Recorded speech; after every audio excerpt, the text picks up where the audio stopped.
Okay, great. So to introduce our speaker, so Don is owner and managing partner of the Survey Institute. The Survey Institute is a full-service survey research organization based in the suburbs of St. Louis, Missouri. Don received both a Bachelor of Science degree and a Master of Business Administration from Southern Illinois University. Don has provided survey research services and consulting for the past 20 years. He has consulted and provided services for small private organizations to Fortune 500 companies. He has personally conducted surveys in 90 different countries in 30 different languages. His research focus always has two goals in mind. First, he is dedicated to helping organizations convert data into meaningful information for decision making. And second, he is focused on helping to educate senior level managers not to wait for financial indicators of customer dissatisfaction, but to identify and monitor key drivers on an ongoing basis through proven statistical methods.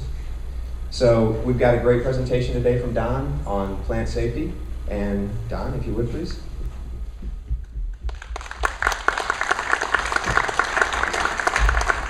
Good morning. Good morning. Thank you for having me here. First, I just want to thank the sponsors, because without them, these kind of events couldn't happen. So just really want to give them a special thanks for allowing this to happen as well.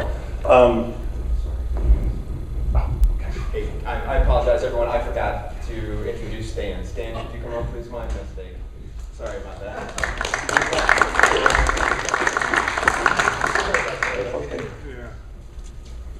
Hey, I've been overlooked before. First of all, again, we'd like to thank everybody for taking time to come and see us this morning. I usually ask an audience like this first question: how many of you have ever been here before on Rankin campus? So maybe 10 of you, which is amazing, because for those who don't know the school, we've been around for 108 years. We've been basically providing career technical education for the region for that long period of time. We put out almost 100,000 of your employees, and basically career technical education is our goal.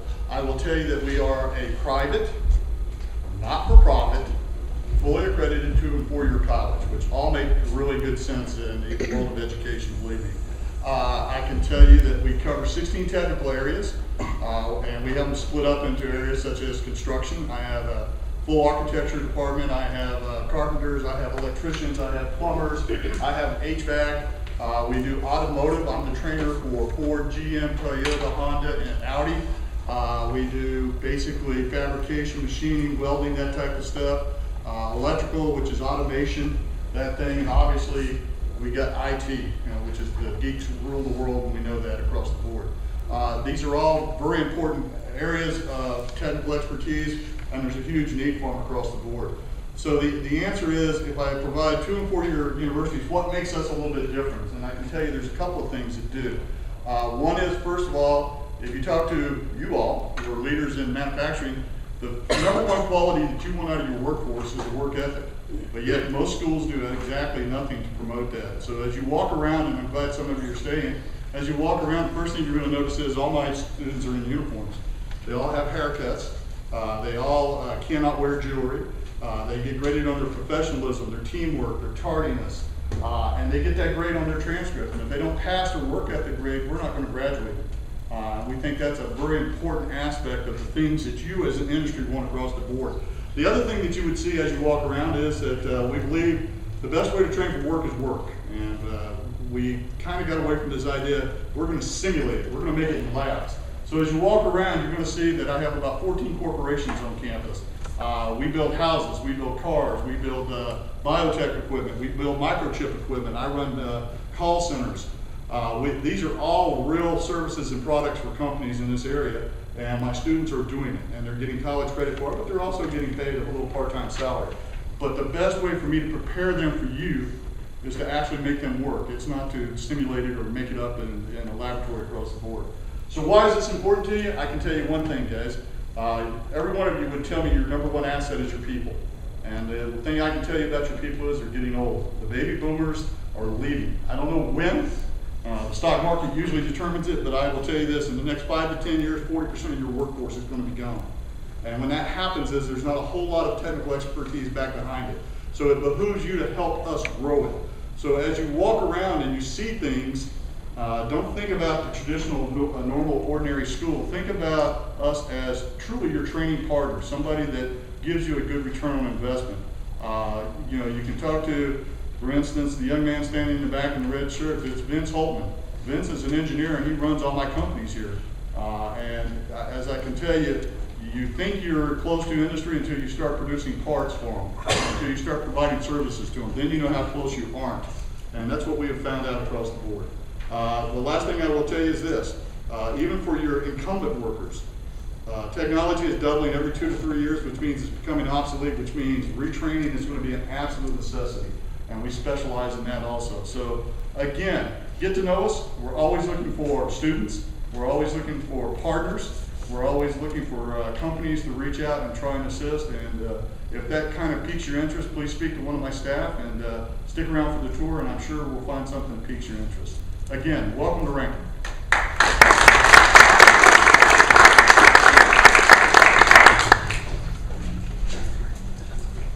So thanks, Dan. I really appreciate it. So right after the meeting today, we're going to get together and break out into groups, and we'll go ahead and we'll see the different facilities. So again, Don Bruns. All right, good morning again. I'm here today to talk about the soft side of safety.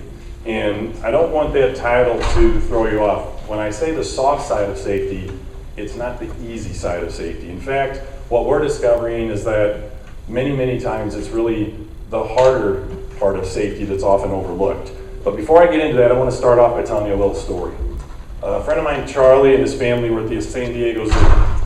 They're walking around the zoo, they're enjoying all the animals, and they get to the place where the elephants are. And Charlie notices in the back, in the right, there's this giant elephant. It has a rope, much like this, tied around its leg, stake in the ground. And Charlie's looking at this and he's going, how is this massive elephant not pulling that stake out of the ground? I don't understand this. And the longer he looked at it, the more it intrigued him, to the point where he had to find a zookeeper. And he had to ask the zookeeper, okay, what's the deal with the rope? And the zookeeper said, oh, that's easy. You see, when they're babies, we tie that rope around their leg, put the stake in the ground, and they don't move around while we're cleaning the area. They don't get hurt. We don't get hurt. As they get older, they've become conditioned to believe that that rope is stronger than they are. So that massive animal starts to move, feels the tension, and they don't move. Isn't that an amazing story? Yeah, you know what would be more amazing about that? Is if it were true, right? I've heard that story told several times, and it's always been implied that that's true. Just so happens the St. Louis Zoo is one of our clients. So I called them. I said, hey, I heard this story. I want to know, is this true or not? 5 minutes later, they called me back. Don, it's absolutely not true. In fact, the same people that think that's true probably think it's a good idea to cuddle with lions. I said, okay, I got the message loud and clear. But I thought about that story, and I thought, how many times do we hear things over and over again, and we believe them to be true?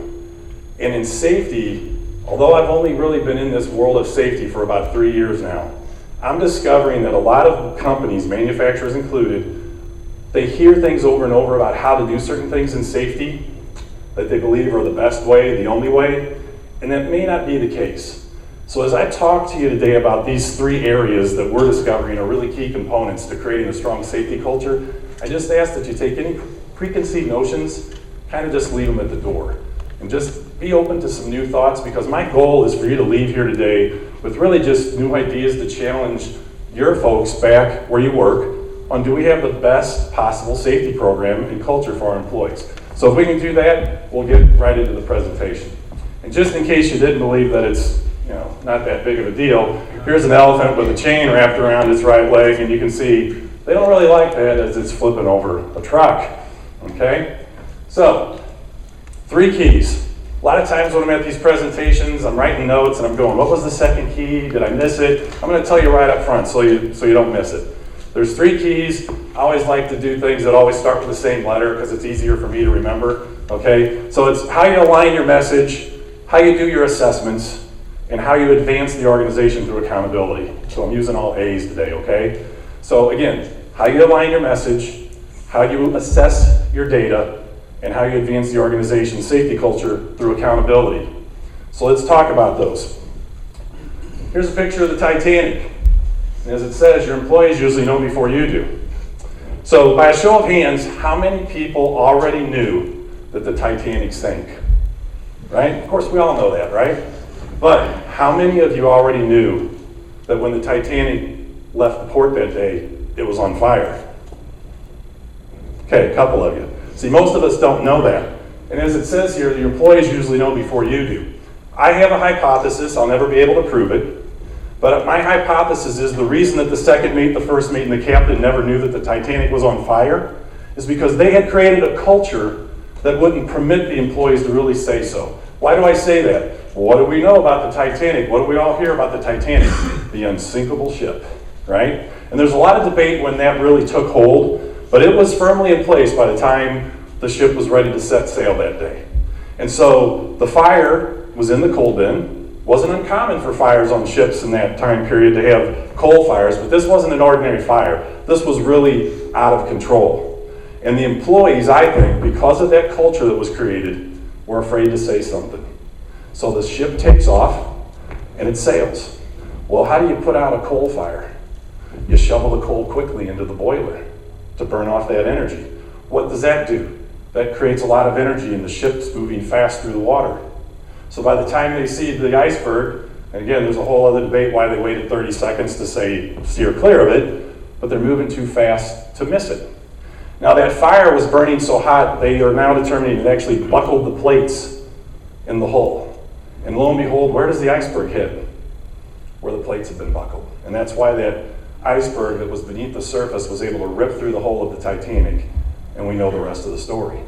But think about that.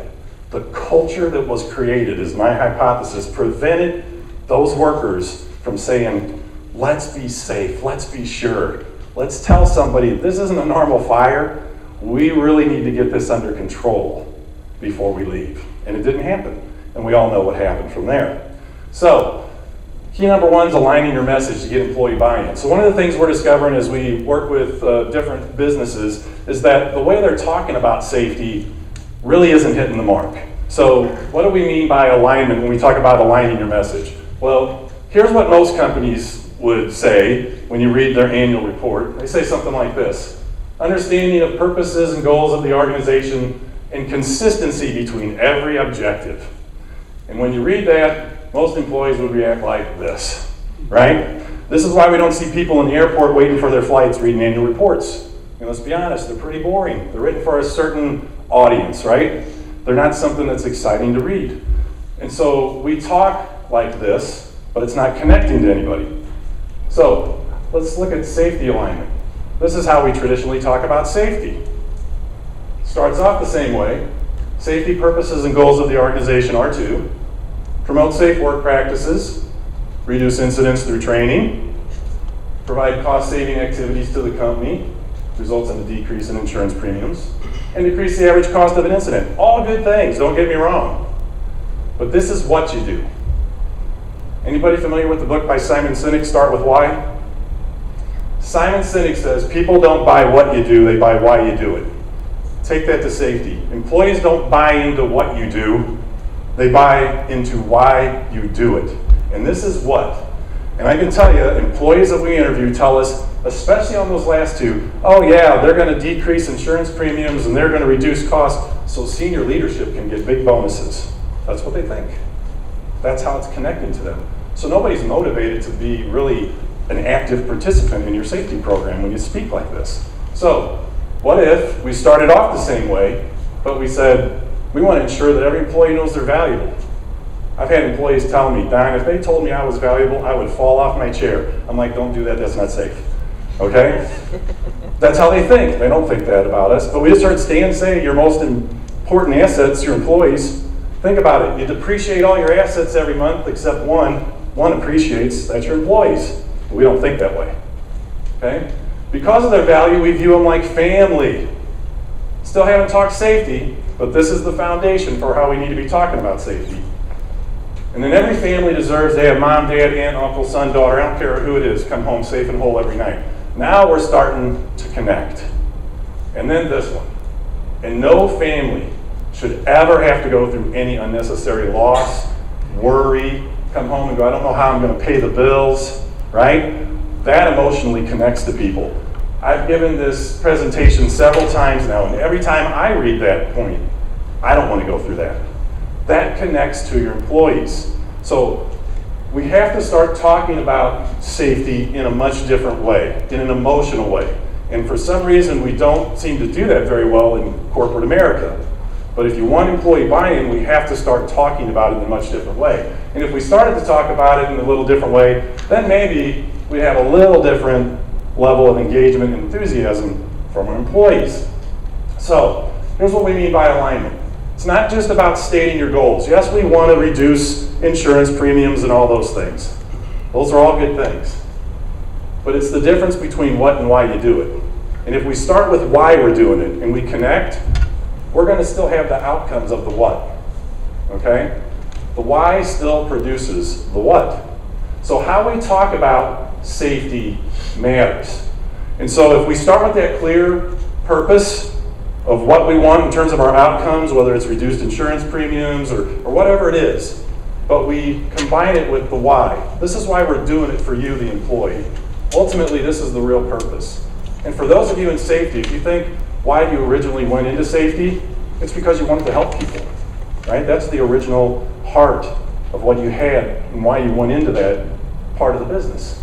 Then you're going to get more engaged employees. And so I often tell companies that you miss safety by 1 foot. And they go, what do you mean by that? I'm like, well, you're talking to the head with all your facts, and you're not talking to people here. About 1 foot. We're not emotionally connecting to the employees in the way we talk about safety. And that's hard for a lot of safety managers. It really is, because they are on the manufacturing floor. It's all about getting things done and sticking to a schedule. So this is that soft side of safety, right? It's managerial skills, people skills, on how you relate to people and talk to them. And so we have to train them on how to do that. So here's just a fun little thing. It says, can you read this? This is why it's important to get your purpose and your why together. It says only smart safety people can read this. This reveals the phenomenal power of the human mind. According to research at Cambridge University, it doesn't matter what order the letters in a word are written. The only important thing is that the first and last letter be in the right place. Just like the purpose and why in your safety alignment message. If those two things are correct, what you do in the middle will have much stronger buy-in from employees. Why? Because humans want to know you care. It's all about care when we're talking about the safety message. So key number 1, alignment. Again, it's make sure your goals are stated in a way that connects emotionally to the employee. Tell them why you are doing what you're doing, and then listen. You'll be able to tell by the way they're talking about your safety culture and the program and the things you're doing as to whether or not you're connecting to them emotionally. Listen after you start to talk the why. And if they're not really getting it, it means you got to go back to the drawing board. You have to speak even at a stronger emotional level about the why until they get it, okay? Now I do have a caution when it comes to how you talk about your message. And to illustrate that caution, here's our buddy Dilbert and his boss. Here's Dilbert's boss. He said, hey, here's Rodney. He's in charge of product testing. Well, we see Rodney all bandaged up over here, right? And says, is our new product safe enough to start selling? And Rodney's mumbling. And what's Dilbert's boss say? That sound like shit to you? Right? And we chuckle at these things because this imitates real life.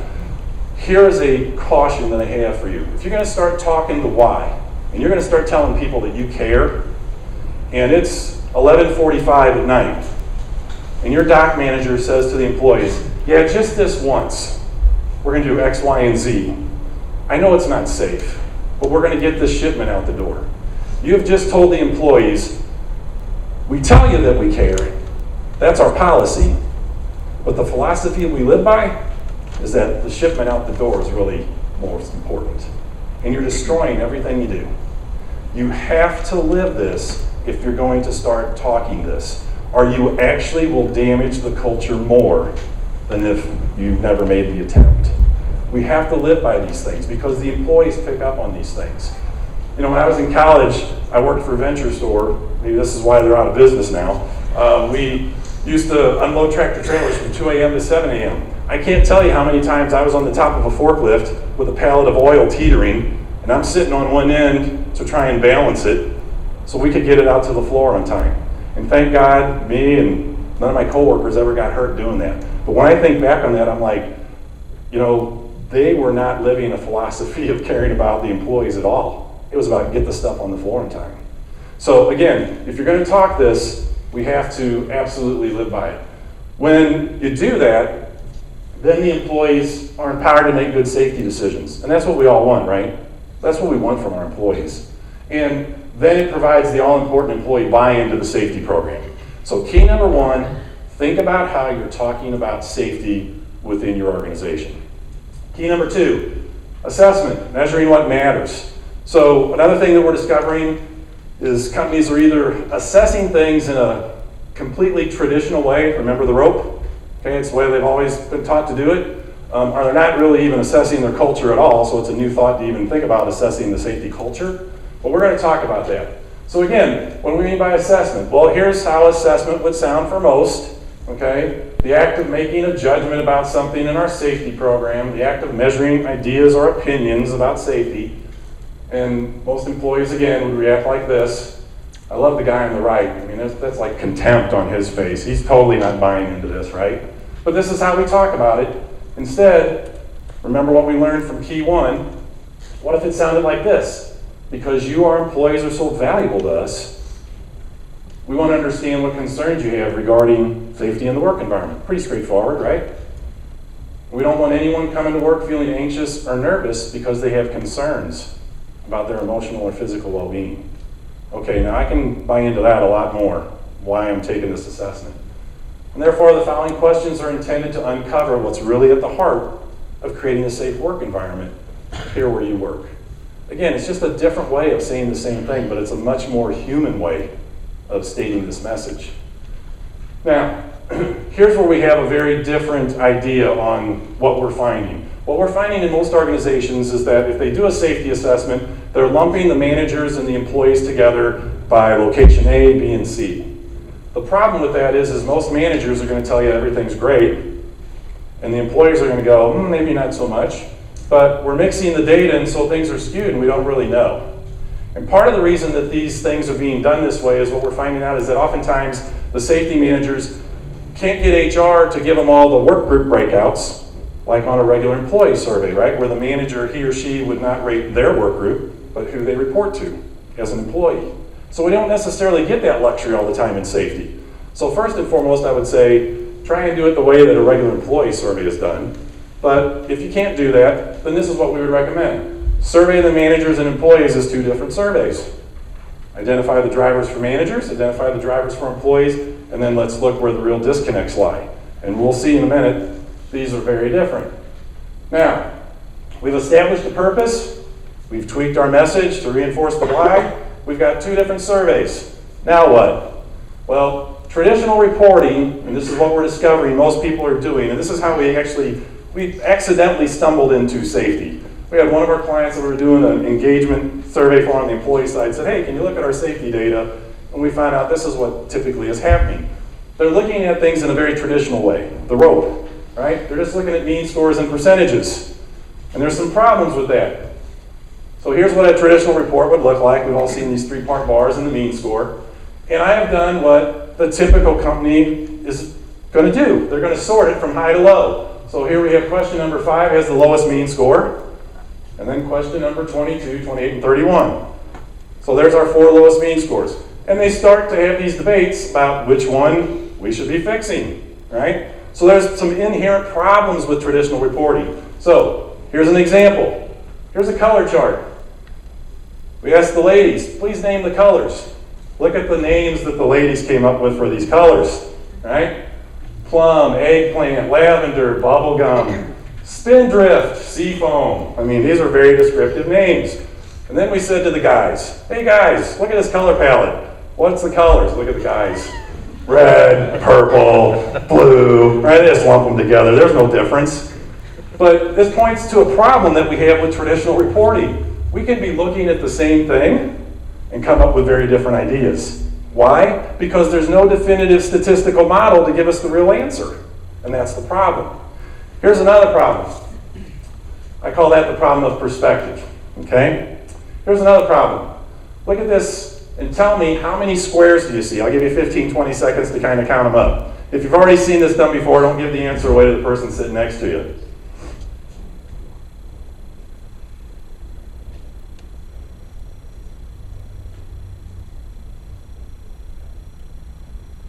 All right, anybody got any answers? Just shout them out. 26, 21? 34? Okay, well here's the real answer. 0. The 0's in a square. Because I'm up here, I'm giving the presentation, this is the second time I've lied to you today. You go, must be a square. Don said count the squares, right? And this is what happens with that traditional report. The VP comes in the room, a senior director, and they say, oh, we got to focus on question number 5. And sometimes those that are at the lower levels in the organization, they dare not challenge because this is the problem of position. They go, well, I don't want to hurt my career. I'm just going to go with what they say. I'm not going to fight it. And so they defer. And the reality is that person's making their best guess just like we did before. So here's one solution to it for those of you, if it were squares, it's 30, and there's the solution. Okay? One last problem with that traditional report. Again, for those of you in safety, if you've seen this chart, don't give it away. This is real life data. This is a chart. Does it really mean anything? I know the answer. I still can't figure out the answer from looking at this chart. It looks good. It's cleverly coded as rocket boosters, but does it really tell us anything? And the answer is no, it doesn't. And there were hundreds of these types of charts. And so as it says here, the managers and the engineers looked at these charts. They didn't have any more insight than before they looked at them. And I've had people say, oh, so what's the big deal with that, Don? Well, here's the big deal. That's for the Space Shuttle Challenger. It was launched and 7 people died. And this is what I call the problem of proportion. We can have mounds and mounds of data, and we go, oh, it must be worth all that we paid for that safety assessment or that safety review because look at how much data we have. If it doesn't tell you anything, it's worthless. If it's not converted to meaning, it's worthless, okay? In fact, they came behind this, a gentleman, PhD, came behind this, looked at the data and said, I could have told you you had an 83% chance of dying that day. How many of us would get on an airplane and the pilot says, welcome aboard, enjoy your flight, there's an 83% chance of us crashing before you get there. None of us would fly on that flight, right? That's what happened. So, we need a different approach. Because as I said with the Titanic, it wasn't the tip of the iceberg that sunk the Titanic. That's the easy stuff to identify, the high and low scores. It was what lied beneath the surface. And as it says here, a focus on the lowest scores, that's not going to get you there. It's not going to get to those deep-seated reasons of safety disengagement with your employees. So what I'm going to show you next, these are all things that you can do. There's a couple of them that you might not be able to do. I'll point those out. But this is something everybody can do. Top 5 correlations, even though there's 6 of them listed here. The correlation, all that is, it's a simple statistic that looks for patterns in the data. And we're going to be real simple here. We're only going to correlate against question number 2 in this case. This is real life data. Change the name of the company, switch the question text around, and not identify anything. But this is real life data. So we're going to try and find what's really driving the perception of working conditions being safe for this company. And it looks for patterns that says, oh, look, as question 14 tends to go up or down in its score, the way your employees rate question 2 also tends to go up or down in its score. It's a true statistical ranking. This is a statistic taught in undergrad and graduate courses all across the country. Now, when you look at these questions, do you notice anything? None of the lowest scores are anywhere to be found in our top correlations. This is why we hear employees all the time say, I don't understand why my company's fixing this. This isn't even what matters to me. I don't get why they're doing this. And there's frustration. Why? Because we are looking at traditional reporting, the rope. It's the way we've always been taught. Fix the low score. Low scores can be deceiving. We need to focus on meaning, not just scores. And this is a huge opportunity for the world of safety to start looking at their data in a different way. Now, I went one step further and I said, well, let's look at the bottom 5 correlations. Let's just run them all. So we ran them all. And again, do you notice anything? The lowest scoring item, question number 5, again, this is real life data, it's also the lowest correlated item. So if that organization would have focused on question number 5, they literally would have been focused on the thing that has the least amount of impact on changing perception about safety conditions being safe in the workplace. And then look, questions 22 and 28, 3 of our 4 lowest are also the next ones. This is the problem. The hidden message is often somewhere else in the data. So again, we can see how traditional reporting is not going to get us where we need to be. Now, the correlations are great, but we can go an extra step. This is a report that we do, so this might be one of those things that's a little harder for you to do on your own. But we can combine the scores and the correlations into a single report that analyzes everything. So it looks like this. We call it the leverage exposure index. It's not as bad as it looks, I promise.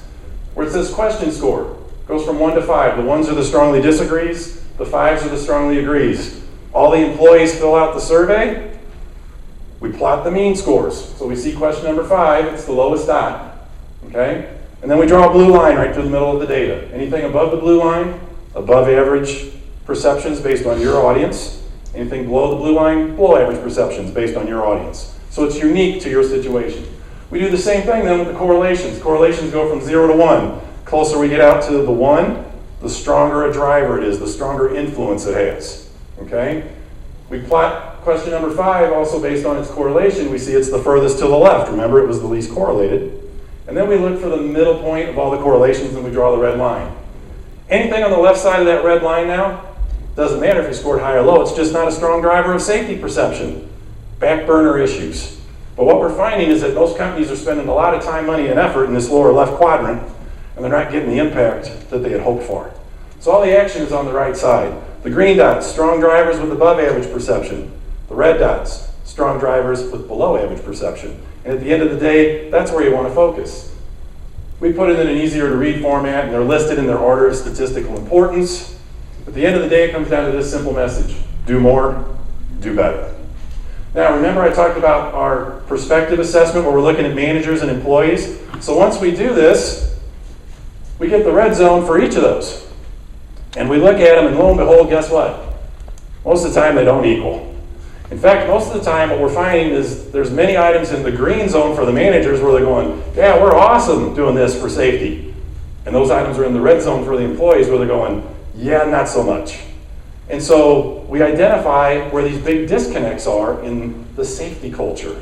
And that's what you want to do. So what do you do next? Well, you reconnect the disconnects. You look at all that data closely, and you see, where do we need to train managers? Where do we need to train employees? And we start to reconnect where they've kind of missed the mark. And this is, again, what we're finding. It's the soft side. It's those people skills, right, that are so necessary to promote these messages in the culture. So that is very different than we calibrated the machine every 2 weeks like we were supposed to. 95% of the employees went through that safety training like they were supposed to. This is very different than that type of measurement, okay? So, next steps with the key drivers would be, let's find our strong work groups and let's have them share their best practices. And again, that would be awesome if we could do that, right? And here's how traditional reporting does it. We're back to our first report. We have the top line where question 1 is, that's the overall company score. And in this example, we've got 3 employee types: equipment operators, foremen, technicians.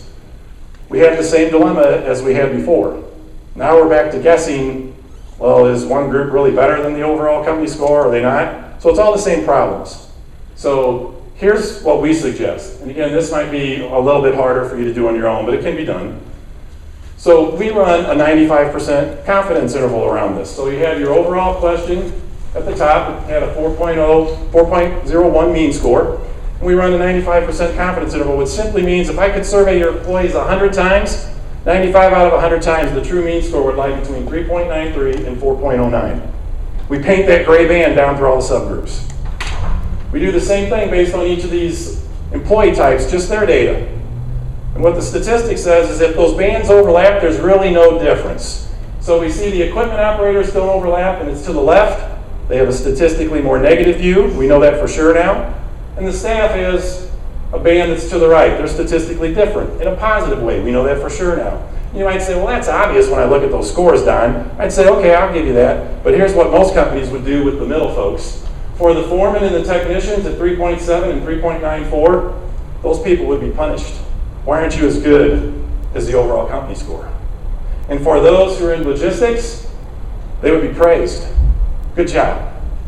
Because why? They're better than the overall score. And the reality is all 3 of those groups are no different, statistically speaking, than the overall company score. So my question to everyone is always this: can you truly afford to inappropriately praise or punish a group of people that don't deserve it. And this is why we have safety managers leading companies. It's a retention issue. Because many times these poor safety people are getting beat up on when they're in that middle group, and they're really not different than the overall, but they're unfairly being punished, and they're not different. So this type of reporting, again, helps you to know for sure where the true differences lie. So key number 2 is about assessing what matters. Again, clearly define the purpose of what your survey is all about, and then measure that in your culture. And focus on meaning, not just scores. Okay? Now again, I have some tips here as well regarding assessing, and our tips are you can't fix everything. Okay? So we like to say, don't do more than 3. And I am completely okay when we have companies come back and say, Don, we're only going to fix one thing. I'm like, okay, hit a home run on that one thing that's a key driver from the red zone. I'm okay with that. Because if you really do, what we're seeing is that the halo effect occurs. Everything gets better in the perception of the employees if you really hit a home run on what really matters to them. Everything gets better. So it's a focused effort. It's a better use of your safety resources through this methodology. And then once you decide what those 1, 2, or 3 issues are, communicate it, communicate it, communicate it. Throughout the year, we're implementing X because we heard your voice on the survey. We know this is important to you. You're important to us, and that's why we're doing this. Again, it's all about how we talk about safety. Okay, last key, advancement. And advancement happens through accountability. So there's debate on who said these things, but things that get measured get done. Things that get measured get managed. You are what you measure. I want to add to those statements, okay? And my addition is, when you know you will be held accountable for the actions you have taken. We are seeing this as one of the biggest missed opportunities in safety. Companies will go through a lot of effort and cost, activity, getting the employees involved, and nobody's being held accountable at the end of the day for making change happen. And if you really want to have a philosophy that your employees matter, you have to hold people accountable. And a manager who says he or she really cares about the safety of their employees should not have a problem with being held accountable for the safety of their employees. And so we're seeing that this really isn't happening. So if you really want to make the change happen after you go through all those other steps, we've got to hold people accountable. Now, it's all about the accountability and communicating, again, what those 1, 2, or 3 items are that people are going to be held accountable on. So here's my tips here. Get senior leadership as sponsors. If you do not get senior leadership as a sponsor of this, I promise you nothing's going to happen. And please do not have your senior leadership say, safety is a priority. Safety is not a priority. Why? Priorities change. Safety is a value that you live by. Safety is a philosophy that permeates your company. It is not a priority. That's why when I hear senior leader people say, oh, safety is a priority at our company, I don't believe them. Because I want to say, show me your priorities 5 years ago. Because I will bet you they are very different than what your priorities right now are. Safety is not a here today, gone tomorrow priority. It is a value that you live by all the time. So if you're going to get your senior leader sponsorship, again, help them to understand how to view it, how to talk about it, okay? Then demonstrate the link between the metrics and the overall safety goals. Kind of like what we did today with the reporting. You have to show how this stuff really affects perception and how it ultimately affects the numbers of people getting hurt, those types of things. Make safety part of the manager's review, as I already said. Quantify the impact. So here's the difference. I'll hear companies say, hey, we saved $400,000 this year compared to last year on what we spent on safety. And I tell them, don't say that to the employees. And they're like, why? I'm like, because the employees are going to think, that's $400,000 that somebody got, a nice bonus. Or several people divvy that up. Instead, you say, hey, 50 people didn't get hurt this year compared to the numbers from last year. We saved 50 of your coworkers, maybe you, from getting hurt. Because the 50 is really what translates into the 400,000 that they were originally saying. And then you go, let's make that another 50 for next year. We have to, again, talk about safety in human terms, not in these numbers in corporate speak, okay? So, my summary is, again, alignment. Make your message more human, We have to do a better job of that. Assessment, make your statistics more meaningful. Focus on meaning, not scores. Advancement, make accountability more consequential. Okay? And if we can do these things, safety becomes a philosophy, not a bunch of policies, but a philosophy that your employees can live by. And then they become your advocates, not your adversaries. It's one of the greatest ways to attract other employees. Hey, come work for us. They really care about us. This is a great place. You should see what they do for us to make sure nobody gets hurt. Right? They start to become your brand advocates. They're your brand ambassadors when you really do this. So, I'll leave you with these couple thoughts. Ken Blanchard said, if you're not uncomfortable doing something new, you're not doing something new. You think about that one. And then Peter Drucker, if you want something new, pretty simple. You have to stop doing something old. Okay? Again, I want to thank you for giving me the time this morning to share those thoughts and ideas with you. Again, I want to thank our sponsors for making this happen.